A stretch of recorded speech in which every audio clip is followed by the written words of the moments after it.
We'll get into like the way the offseason has to be handled financially, but the thing I was interested the most with your article was that the NBA is always evolving and changing, and that Mazzulla's way of playing was innovative 3 years ago, but now maybe the way I took it is maybe the NBA is caught up to it. This is just the reality of the NBA. Like this is what happens every year. I think maybe it's being accelerated lately just because teams are coming in more skilled. Like there's more skill across the board now in the NBA, and the Celtics probably maximize that in a way that we haven't quite seen. Where like I talked about it a lot last year. That team last year, it was an 8-man rotation where every single player could put the ball on the floor, could shoot from pretty much every spot on the floor, could create from every spot on the floor. Essentially, we had never seen a team that can do all those things with every single person in their 8-man rotation. Like we just even Oklahoma City Thunder, like Hartenstein doesn't shoot threes that much. Like there's at least like one person where there's some hole offensively. The Celtics did not have an offensive hole last year, and that was like probably pretty much unprecedented. And so that's what made them so great. And unfortunately in the NBA, you get like 1 to 2 years before the rest of the league starts to catch up to you, or just like everything lined up at the right time. And the Celtics, it just fell apart a little bit faster. And I think that's mostly due to health. And I tried to hammer that home in that piece. Like the reason they went home early is because they weren't healthy. And it doesn't mean that there's no excuse for some of the ways that they played in that Knicks series. Like, yeah, they played pretty poorly a lot in that series, but also like this is the reality. It's just like teams fall apart very quickly with the way that the game is played and how fast they have to run up and down. Guys get hurt more often. Guys get tired more often. And this is just how it goes now. And unfortunately for the Celtics, it just went faster than they expected. Okay, one of the health things, obviously, was Kristaps Porzingis. And in this style that you write about, Jared, you talk about how even if they surrender a lead, you've got a stopgap in Porzingis who can go out there, be the unicorn, and he can put some points on the board for you. Fine, I get that. He's not healthy. They surrendered leads, and they weren't able to get him back. However, they won it last year without him. So how much did he factor in, and his health factor in to them exiting early this year? A lot, because even though they didn't need him to win the championship last year, they needed him to win the championship this year. Like they got lucky with the way things worked out last year. Everybody last year was shooting so lights out. Everybody was so good offensively, and that once they kind of got used to having Porzingis and they all changed the way that they played, they became a little bit less reliant on his curveball. And then this year, they were more reliant on him. Like they just didn't have everyone playing as well offensively across the board. And so his value was pretty tremendous. Like they really needed him running pick and pop. And that was the big thing that they were missing in that Knicks series, is that they didn't have Porzingis middle of the floor, setting screens for Jason Tatum, popping back to 30 feet and burying those threes. And that's something that Karl Towns does really well. And that was very helpful for New York. But the Celtics really struggled with getting the ball where they wanted to, because the Knicks had so much defensive length. They had so many great defenders helping out on the wings, and they didn't have that pick and pop to take away a lot of the effectiveness of those defenders spreading themselves out. And so go ahead. No, go ahead, Jared. It's my fault. I was just saying, so they sucked. Okay. Before we get into possible personnel moves, and there are going to be at least a couple this coming off season, we were talking about Joe Mazzulla earlier this week and how receptive he is to changing what he does on offense. Mazzulla ball is 40, 50, 60 threes a game. This personnel is going to look different. As you mentioned, the league is caught up to what he is doing. How receptive is he to changing the way he does things? That was a point I tried to make in the story, is that Mazzulla ball, we know it, or people know it as launching 53s, but there's much more layer to that. There's a lot more layer to the way that this particular team played. Mazzulla ball, I think if you ask him, would probably be a little bit more defined in cross-match hunting and trying to find weak points in the defense and targeting them so you can create advantages out of that. That's kind of more of the philosophy, kind of the guiding philosophy of how that team played. and the threes were kind of a production of that operation. And so the big thing with Joe is that Joe was coaching to the roster he had. And we saw this year, they changed a little bit the way they played. They ran more double big. There's all sorts of things that they did differently. They didn't run all the same actions that they ran last year.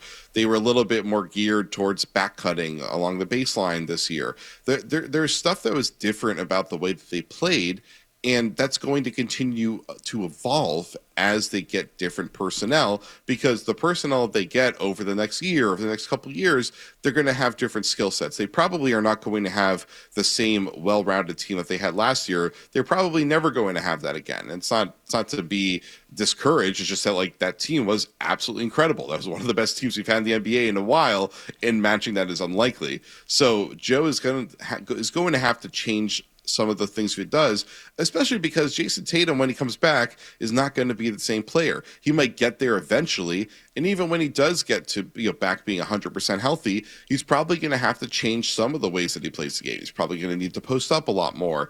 He's probably going to need to catch the ball in different positions. He's probably not going to want to explode off the dribble quite as much early on, because it's hard to do that when you just tore your Achilles. So there's going to be a lot of things that they're going to have to adjust, but Joe has always been very malleable. And I think that because he is a lot bit dogmatic in the way that he operates, people assume that he is very stuck in his ways. But the thing you have to understand about Joe is very open-minded. Like, open-mindedness is kind of at the core of who he is. So I expect him to adapt the way he operates. 3-point volume is probably not going to change that much, but that's a principle that most of the leagues, is following. Like last night, Minnesota took 50 plus 3-pointers. Like, this is what teams do now. So if people are freaked out by the idea of taking a lot of 3-pointers, that's just what the norm is in the NBA. Yeah, it was unsettling to see so many guys play so poorly, because going into that series with the Knicks, it was evident that you could have bad games out of even your top two guys.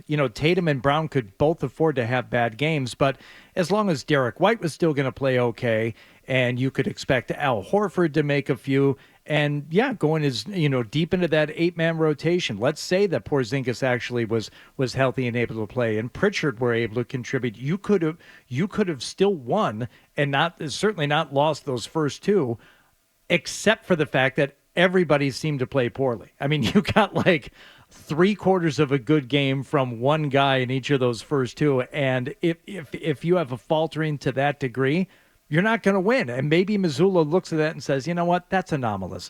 I'm not going to have all of my guys have a bad night on the same night again, so maybe I don't have to change all that much. I don't think this series necessitates that much change. And also D White was very good. Like, D White, he needs to deserve credit throughout this whole season. Was great, playing at basically an all-star level. And that's important for the Celtics to recognize as they go on to whatever changes that they're going to make. Like, I think D White has proven himself to be a legit complementary star player, and he's in his prime, and he's relatively healthy, and the Celtics can count on him. So that's an important thing for them going forward. As far as just the way this series went, they just Drew Holiday has not been healthy the entire year. Jaylen Brown was playing on that bad knee, and we'll see if he ends up needing surgery or not. And obviously Jaylen in Game 5 after the Tatum injury played phenomenally. And sometimes guys just have that adrenaline bounce when their back is truly against the wall. But aside from that, he was very disappointing in this series, and he very much did not live up to his standard. And we all know that. So, of course, Sam Hauser got hurt. Pritchard played well, but not nearly as well as he did at his peaks during the season. So a lot of guys, Al Horford was old, and he was solid, but he was old, and now he might be retiring. We'll see what happens there. So, this series went poorly timing-wise in so many different ways, and I don't think that the Celtics should look at this as some sort of fundamental response to the way that they operate, but more of just a recognition of the way that things falter in the NBA. And I wrote about in the season, in the book about, or not the book, the article about how maybe running it back completely the same way wasn't the optimal decision when you look at it in hindsight. And I was making it clear that's from hindsight, and hindsight is always 20/20, and we can't look at hindsight as this was obvious. But every team usually needs some one change in its rotation to provide that fresh spark. And that looked really missing in this series. And so maybe going into the future, this is a reminder of why teams tend to have one change in that rotation to provide that fresh spark. What do you think the leash on Mazzulla is now? It's an interesting thing because, look, losing in the second round is disappointing. 2 years ago, the loss to the Heat was disappointing, but you did win a championship. But as we know, that's almost a death knell now for coaches in the NBA, unfortunately. No kidding. Unfairly, I mean, Denver fired a very, very good coach who I don't believe that he was a problem there. They seem to have their own problems. And that was after Milwaukee fired Budenholzer. Yeah. And it's not like Milwaukee's gone crazy. And, but Phoenix, I put that in a different category, but you are right. And Phoenix. That's true. But Phoenix was just a joke. But so Mazzulla, with Tatum being hurt and having won the championship, if you're the Celtics, what do you think you're looking for out of the team and out of Mazzulla in particular? Since the NBA, short of like guys like Popovich and the situation in Miami, it seems to be a churn and burn business. Joe Mazzulla is recognized pretty widely as one of the top coaches in the NBA. It was very apparent last year. This year, I thought he still did a very good job. It's hard to remember this team won 61 games this year. They played pretty well by most standards. Only in Boston could a 61 season feel underwhelming. And so Joe has proven himself to be a great coach. Like the guy built a locker room effectively, set a culture effectively, strategically has been very good. Strategically, it's been great. Like the team was innovative last year. This year, they played so well, going through that championship hangover, dealing with some guys in and out, dealing with some kind of more long-termish effect injuries for guys like Brown and Drew, and now obviously Tatum. We'll see how this goes. Like Joe has checked off every box that you want out of a coach. And I know that he's unapproachable for a lot of fans out there that see a lot of the mishigas and the shtick that he does. But like, I think we've educated the public enough on this about how great he is when he's away from the podium. He's not doing his thing at the podium. I think he's also shown himself pretty well at the podium this year to make himself feel more accessible. So like with Joe, I think Joe is in the category of coaches that are not going anywhere, that have proven themselves to be worth holding on to through whatever situation you're going through, whether it's a rebuild or whatever. I think Joe has bought himself a good amount of time here because I think he's proved himself to be such an effective coach. Obviously, Kristaps Porzingis and Drew Holiday have the bullseyes on their backs this coming summer as far as being shipped out. But what big surprise do you expect from this team this summer? I think that would be the big surprise. I don't expect some sort of massive teardown because this is my at least viewpoint on this. People talk about you have to get rid of Jaylen Brown because the value is so high. I mean, obviously not in this moment, it's not his peak, but like he's your most valuable asset, so you have to cash in on that. But like people conflate value with actual pragmatism, which is that like getting a ton of value for stuff doesn't necessarily make it the right move. People look at it as like, oh, you have to get value. Yeah, but you also have value. You have the guy that's valuable. And so the Celtics, I think maybe what they do tells you a lot about what they see of Jason Tatum's injury situation, because if they clear the deck, that means that they're getting ready for a long Jason Tatum layoff. If they think that Tatum can either come back for next year's playoffs, which would be a little bit excessive, but maybe he can do it, or just be in a really good spot heading into the season after next, then they would want to hold on to their pieces and try to retool around their pieces. So I think that I don't expect this to be some sort of massive 2-year layoff for Tatum. So I would expect that they try to hold things together a little bit here. But like Holiday is a pretty obvious candidate for them to move on from if they need to financially, because he's turning 35 in a few weeks. He's on this pretty pricey long-term deal. They are not probably going to be contending close enough that they can really utilize Drew Holiday for what he's worth to get them over the top like he did last year. And then obviously this year he was unhealthy the entire year and he played pretty below his standard. But there's a lot of teams out there that are going to want to take that bet on Drew, because Drew has very clearly been proven to be the guy you add to your team if you want to win a championship. Like, he's done it twice now. I think everyone knows that he can do that for them. And then with Porzingis, Porzingis is on an expiring, so it's like if you hang on to him, you still lose his salary the next year. but there's going to probably be a team out there that would really value him. So if you can get good value for him, and this is how you get your financial situation in order, then it makes sense for them to do it. But I don't think the team should go too far from contention because they can bounce back relatively quickly. I'm just going to raise this point is that, with the second apron and you make the point that teams the league doesn't want teams to repeat. They want parity. So when I look at the finals now, the Eastern Conference and the Western Conference finals for that matter, I don't see teams with multiple stars. Mm-hmm. Okay. I see teams with a star, and then in two of those teams, not even with elite stars. I don't think that New York or Indiana have elite stars. I don't think they have top 10 stars. I don't think Brunson and Halliburton are top 10 players. Would you agree? They're in the 10-20 range. Brunson's definitely Brunson is elite now. Okay, cool. All right, there's nothing you can say about him at this point. It doesn't ruin my point. So even if they're all elite, it's not teams with remember when it was you need 3 elite players to win? Well, that's not possible anymore. So I was just wondering if the Celtics take advantage, meaning this is not ideal, but take advantage of this time without Jason Tatum, because it's more important to have the surrounding cast around the star, like a full deep team around the star, like the Celtics had when they won the championship, but you can't do that anymore, than it is to have the 2 stars and we'll figure the rest out. I mean, it's tricky because the Celtics did this. What the Thunder are doing is what the Celtics did last year, which was they had a top player, they had a complimentary all-star, and then they had a really, really good depth. And instead of going for a Luka LeBron combination. Right. And so, and I mean, this is just what happens when you build through the draft. And the Thunder have built through the draft, and it was a trade. But the Thunder are built organically, and now they look incredible, and they look very clearly. But they traded stars to get the picks to build this team. True. Right. I think probably most of it, right?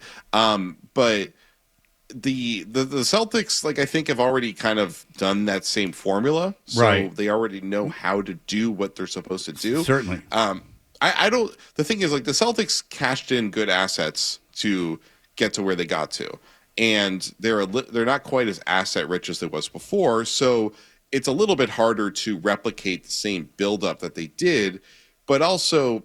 And we haven't even said this yet, Brad Stevens every time has pulled a rabbit out the hat, and he's hit a double or a triple or even a home run on moves that we just didn't see coming. Right. So that's the thing, is when you're talking about what's Brad Stevens going to do next, especially after at his press conference, he basically was like, I don't even know. I'm not telling you anyway. So we didn't really get many hints there. He's going to do something that we don't see coming. That's his thing. And it's tended to work out very well so far. So when you're wondering, what do the Celtics do from here? Unfortunately, it's a trust in Brad. You just have to say, Brad probably is going to figure something out pretty effectively. And I believe that it's just fun to speculate. It's just, and that's why I loved your article, because it's about the evolution of the NBA and how things are changing continually. And that means teams have to change on the fly. And I believe that makes the product more exciting than just 3 players getting together at the All-Star game and deciding they want to play together and then burning franchises to the ground. All right, look, Jared Weiss, read all his stuff on The Athletic. We appreciate the time, sir. Thank you, guys. If you like that clip, check out more videos from Toucher and Hardy here. For more Celtics analysis and opinion, hit this playlist. And for all the latest from the Sports Hub, download the app at 985thesportshub.com.